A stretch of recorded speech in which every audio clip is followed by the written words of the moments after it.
नमस्कार मोर नाम सफिकुल इस्लाम। आज मैं क्लास 10 मैथर 8.4 एक नम्बर प्रश्न आलोचना करिम। एक नम्बर प्रश्न आछे sin a sec a और tan a এই त्रिकोणमितिक अनुपात केइटाक cot a द्वारा प्रकाश करा। गतिके sin a आमी cot a बनाब लागिब, sec a आमी cot a बनाब लागिब, tan a आमी cot a बनाब लागिब। तो यार सल्यूशन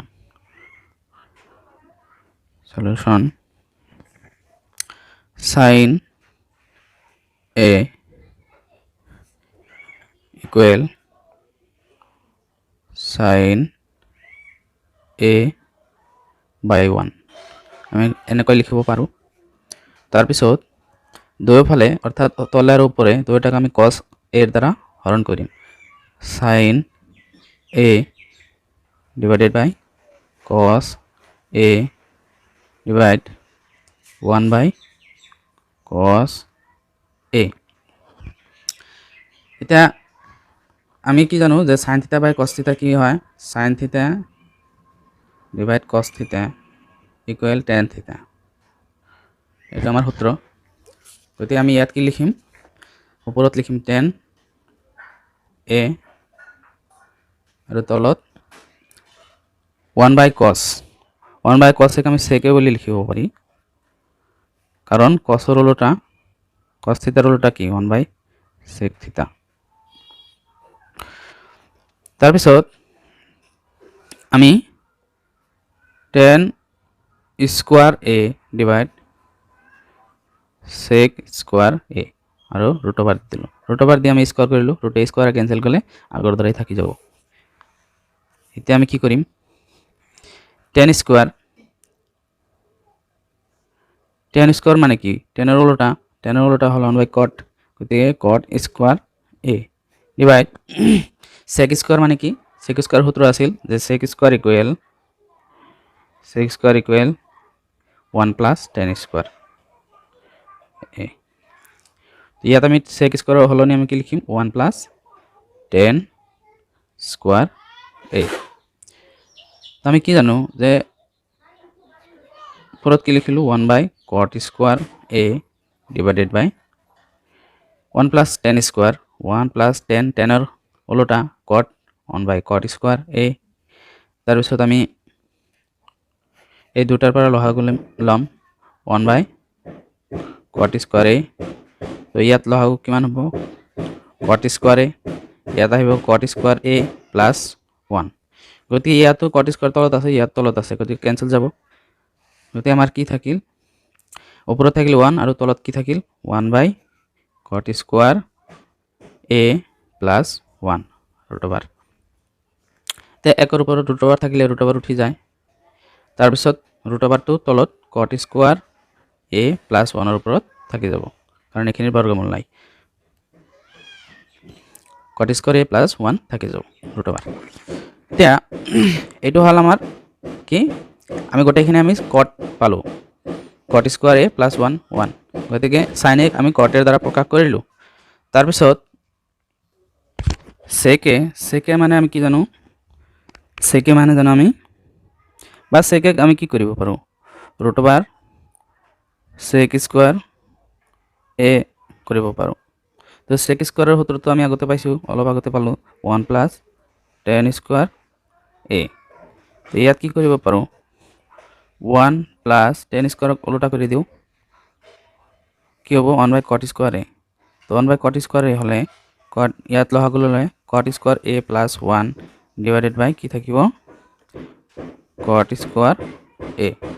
গতিকে এইখিনিৰ পৰা আমি এনেকৈ লিখিব পাৰো যে cot square a plus 1 ইয়াত root over থাকি গল, তলত cot square ক্যান্সেল হৈ cot a থাকি গল। তো গোটেইখিনি cot হল, sec a মানে আমি cot এর দ্বারা প্রকাশ কৰিলো।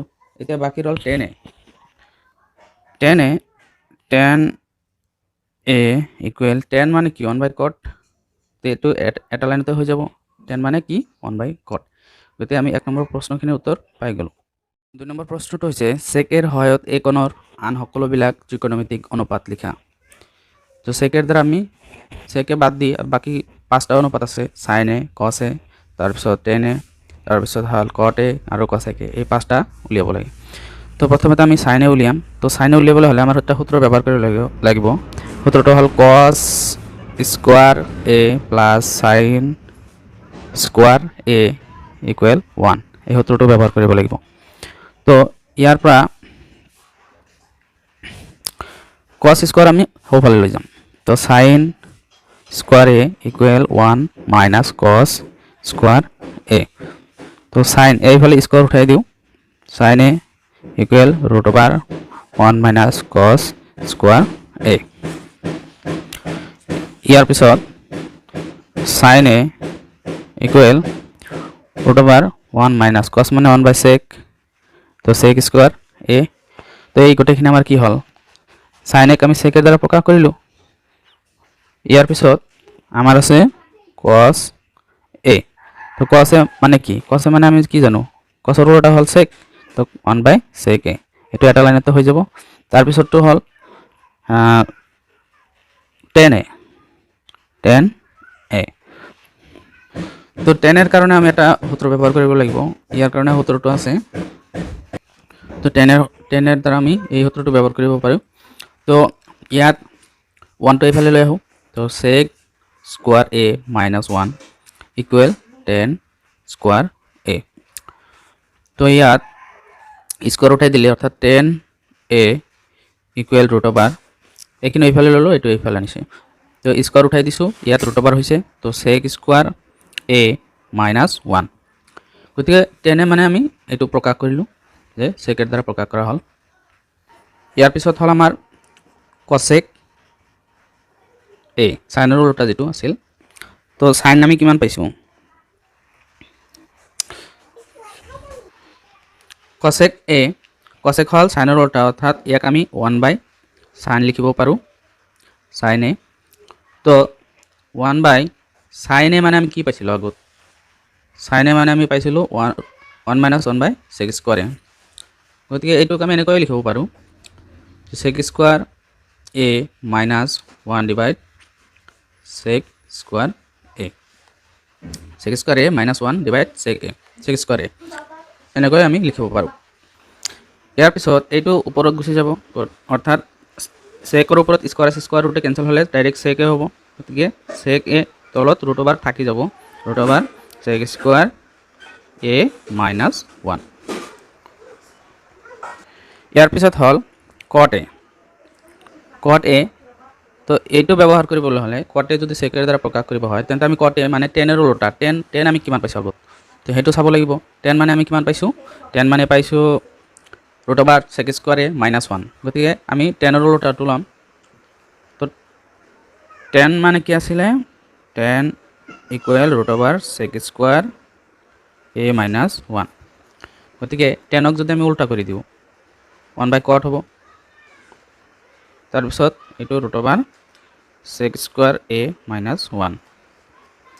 এতিয়া cot a এইটো আমি সিধা কৰি লিখিলোঁ, তেতিয়াহ'লে এইটো উলটি যাব, 1 টো ওপৰত যাব আৰু এইখিনি তলত আহিব, sec স্কোয়াৰ a মাইনাস 1। কাৰণ ইয়াৰ তলত 1 আছে, 1 টো ওপৰত যাব। এইটো যেনেকৈ ওপৰত গৈছে 1 টো তলত আহিছে, 1 তলে মনে মনে আছে, আৰু ইয়াৰ তলৰ 1 টো ওপৰত গৈছে আৰু √, sec স্কোয়ার a মাইনাস 1 তলত আহি গৈছে। গতিকে এইখিনি cot আমি কি কৰিলোঁ, sec এৰ দ্বাৰা প্ৰকাশ কৰিলোঁ। গতিকে গোটেইখিনি আমাৰ প্ৰকাশ কৰা হ'ল। বাকী ত্ৰিকোণমিতিক 5টা ত্ৰিকোণমিতিক অনুপাত আমি ইয়াত sec এৰ দ্বাৰা প্ৰকাশ কৰিলোঁ। তো ভিডিঅ'টো আজিলৈকে ইমানলৈকে সামৰিছোঁ। যদি ভিডিঅ'টো ভাল লাগে প্লিজ চেনেলটো ছাবস্ক্ৰাইব কৰিব, লাইক কৰিব, শ্বেয়াৰ কৰিব আৰু কমেণ্টছ কৰিব। লগতে বেল আইকনটো দবাই দিব, যাতে আমাৰ নতুন নতুন ভিডিঅ'বোৰ আপোনালোকে সোনকালে পায়। ধন্যবাদ।